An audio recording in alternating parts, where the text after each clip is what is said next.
Today I am going to cover the state of Indian Railways, and I have taken this topic because of an article published in the Hindu newspaper entitled "Losing Steam Rapidly" the other day.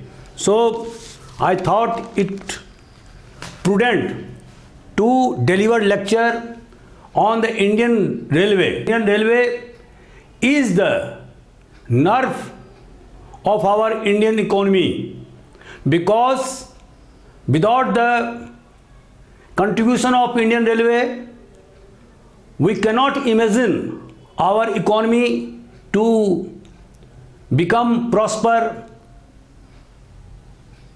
So it is necessary to learn about the status of the Indian Railways. The lesson plan includes introduction, dwindling efficiency, earnings shortfall, lockdown impact.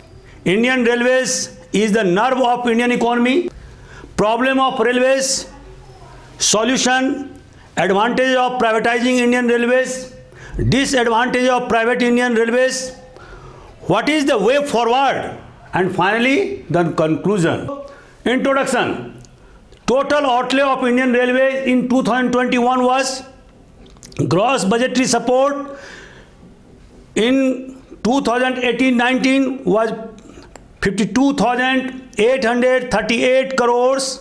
Then in 2019-20 it was 68,105 crore, and in 2020-21 70,000 crore. Out of this gross budgetary support, internal resource 4,663 crore in 2018-19, in 2019-20 5,000 crore, in 2020-21 7,500 crore. Extra budgetary resources 75,876 crore in 2018-19, and in 83,247 crore in 2019-20, and 83,792 crore in 2020-21.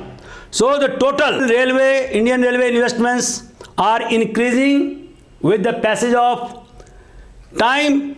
You see, in 18-19 the total outlay was 1,33,377 crore. In 2019-20 it was 1,56,352 crore, and in 2020-21 it was 1,60,792 crore. So the outlay is increasing. Indian Railway spent more money than it earned in 2019-20. Students, as you know, Indian Railways is in shambles. I will discuss in detail about it.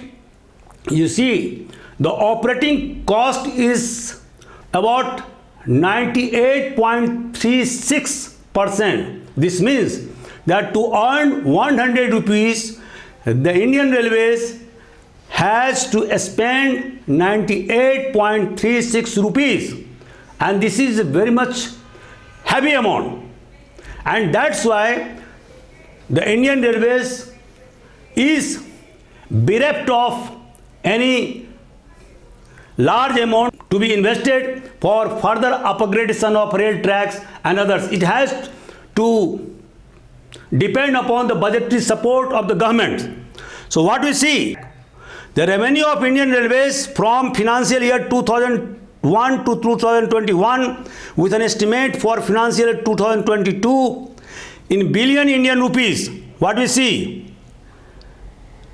that it is increasing, but it is spending more than during the early days.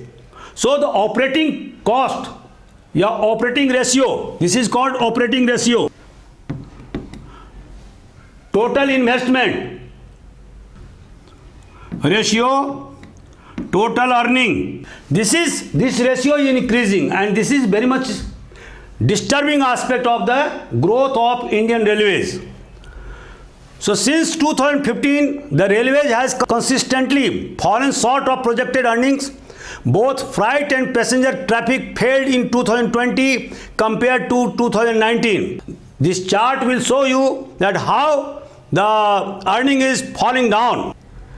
The pandemic further exacerbated the loss of revenue incurred by the Indian Railways. In 2021, passenger revenue fell by 70% compared to 2020. In 2020, both freight and passenger traffic decreased compared to the previous year for the first time in 4 years. And this chart will show that how the decelerating freight growth is taking place. And this has impinged upon the growth of railway, the dwindling, the sliding downward trends, that net ton kilometer performed. This is the formula. Net ton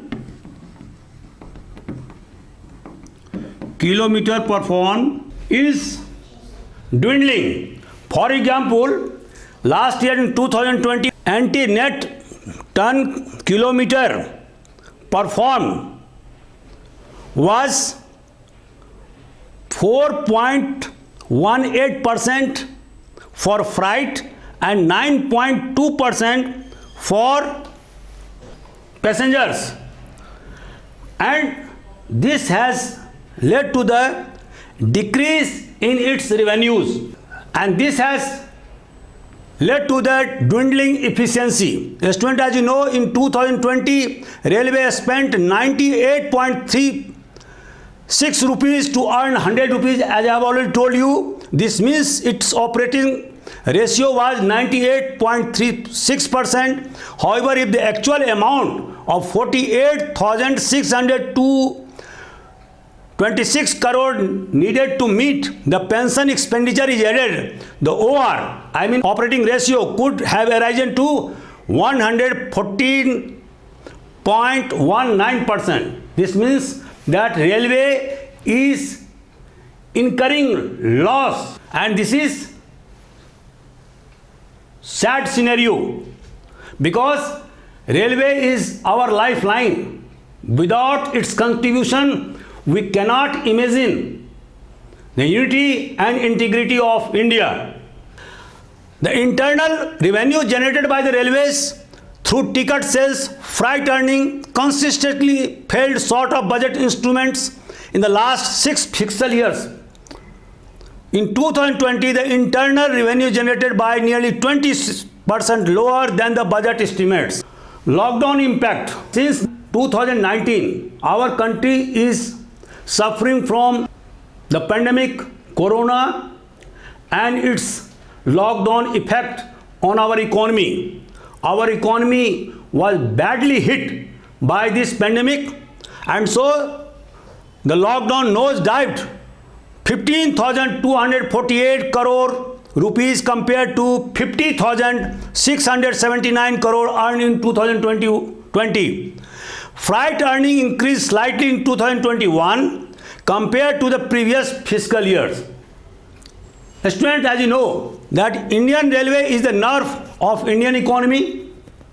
It is the largest infrastructure employing largest number of people, and so it is the main connecting link between one part of the country with the another part of the country.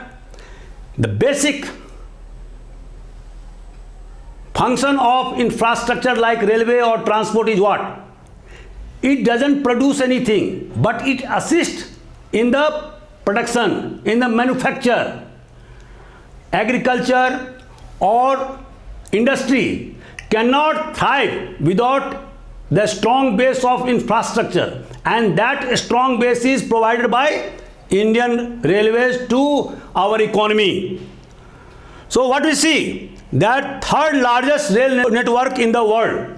Three gauges. This one is broad gauge, second is meter gauge, and third a small gauge.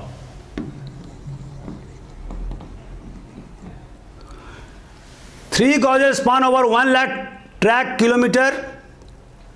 21,000 trains are being operated. 7,500 locomotives, 38,000 coaches, 2,20,000 freight wagons, 22 million passengers daily, 1.1 billion tons of cargo annually, employment of 1.3 million personals, low passengers fare, customer focus, rigid organizational structure. There is a railway board and it is headed by a railway ministry, and then the board is divided into different zones and then divisions, and this way a hierarchical structure has been set up.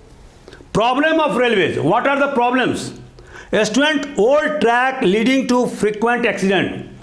It is the demand of the time that now the old tracks which were laid on during the British period or even after that has to be changed by new track. It will cost money, huge amount of money, but this is necessary in order to change the old track with new one, in order to avoid the frequent accidents which occurs on rail track, railway accident. We must minimize the frequent accident in order to instill confidence among the passengers. Secondly, travel without tickets. In rural or suburban areas, most of the people travel without tickets, and every year crores of rupees are mopped up by way of fine. So travel without ticket is another problem. Third is railway accident. I have already told you.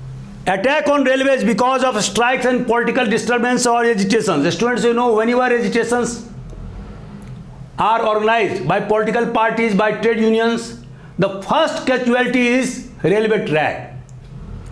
So a stoppage of trains, and this cost the operating ratio of railway, and it results into loss of revenue for the railways.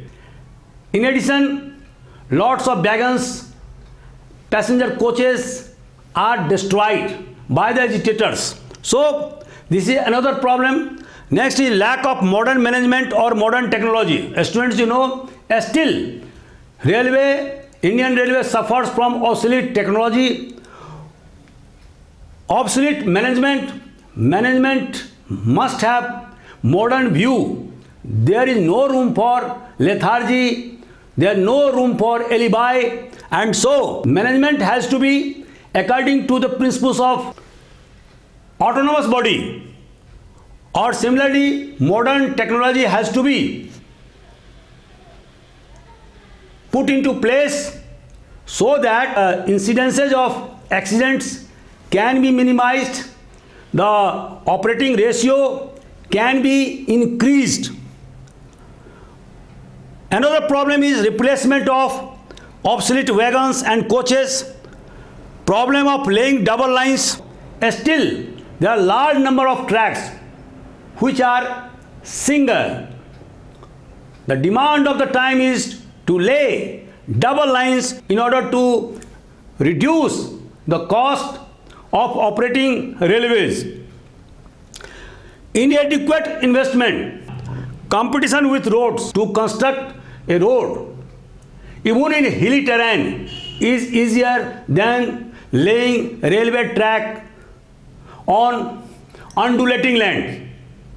So railway is at disadvantage when compared to roads. Solution. Some critics say that the solution is privatization, and they give certain arguments that low quality of service, catering and punctuality, why privatization is necessary, and they put forward this argument that at present railway suffers from low quality of service, catering and punctuality, low internal revenue because of cross subsidization. What does this mean by cross subsidization? It means that the loss incurred on the passenger trains is to be compensated by freight fares. So this is cross subsidization. And next, increasing number of accidents, increasing expectation of the people, because people want better facilities, better sanitation, better arrangement, punctuality of time for railways. So these are the argument for privatization. Now, what are the advantages of privatization? Number one, improving infrastructure, because large amount of investment will be done by way of private players, and so infrastructure will be improved, which is the demand of the time. Normalizing of fair prices because of the competition, because when so many competition, so many private players will start operating railways, what will happen? There will be normalization of fare, like what we see in the telecom sectors. Earlier, the cost of telephone or its fare was, or even mobile, was very much high. But when the competition among different companies occurred, so the tariff was very much lower down to the advantage of public. So similarly, whenever the privatization of railway will take place, it will normalize the fare prices because of competition, and there will be improved security also. Corruption will be under control, and better technology, because new technology, improved technology will be borrowed from the developed country and will be installed in Indian Railways to enhance its productivity. So less, and there will be, the last advantage will be the less political interference. Disadvantage of privatizing Indian Railways: increased fares, danger of monopoly, price rise, against the constitutional obligation. Our goal is to establish a socialist society, to establish a justice where the political, social and economic inform all institutions of our society. So basic purpose for the government is to give amenities, concession to the downtrodden, to the poor. But when Indian Railway will be privatized, what will it see impact? It will be against the constitutional obligation, and the next fallout will be the weakening of trade unions, because their bargaining power will be completely chopped, and they will be at the mercy of private players like capitalists. More investment is needed to upgrade Indian Railways in comparison to China. What we see, the investment in Indian Railway between 1992 to 2000, what we see that 17.3 billion American dollar were invested in Indian Railways, while in China it was 85 billion dollar. So what we see, it was 5 times larger investment in China. Track doubling during this period. What we see in China, it was 9,400 kilometer, and India, what we see, it was only 1,509 kilometer. Net track, China 13,797 kilometer, while in India, the track building was only up to 682 kilometer. What is the way forward? Only the operation of railways should be transferred to the private players. Infrastructure should be with the government only. Why? Because Indian Railway is the connecting link from north to south and from east to west. So railways cannot be given in the hands of private players. It is only the operation of railway can be handed over to private players, but the infrastructure should be with the government only. Second, privatization of non-core functions only, like catering, like amenities, like sanitation work.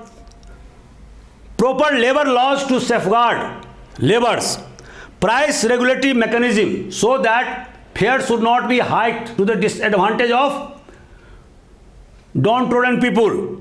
The best practice adopted by the different countries should be studied, and particularly the railways run in Japan, where it has become a profit-making industry. So we must adhere to best practices done in Western countries and particularly in Japan.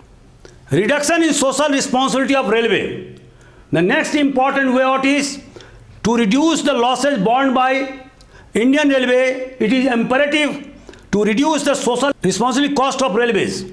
Between 1971 to 2014-15, the losses increased to 34,946 crores rupees. These social responsibility are borne by railways for the benefit of passengers, for stabilization of prices, and it takes lesser amount of money as freight and give concession to different items as a freight, so that the price rise can be stabilized throughout the country. Similarly, in urban, rural or suburban areas,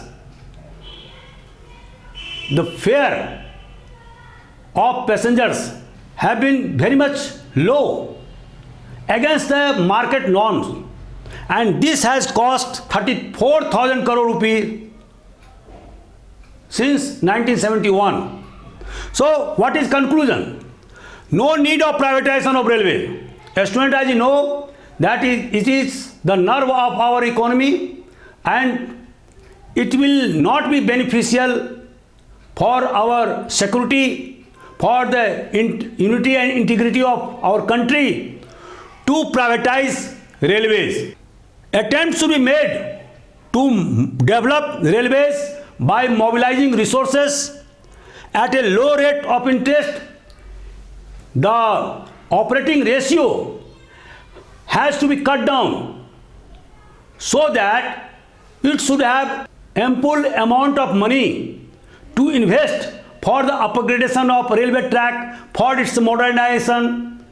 It is necessary for a institute or an institution to stand up on its own feet. It should not be dependent upon the budgetary support by the government. And so, railway cannot be privatized because of the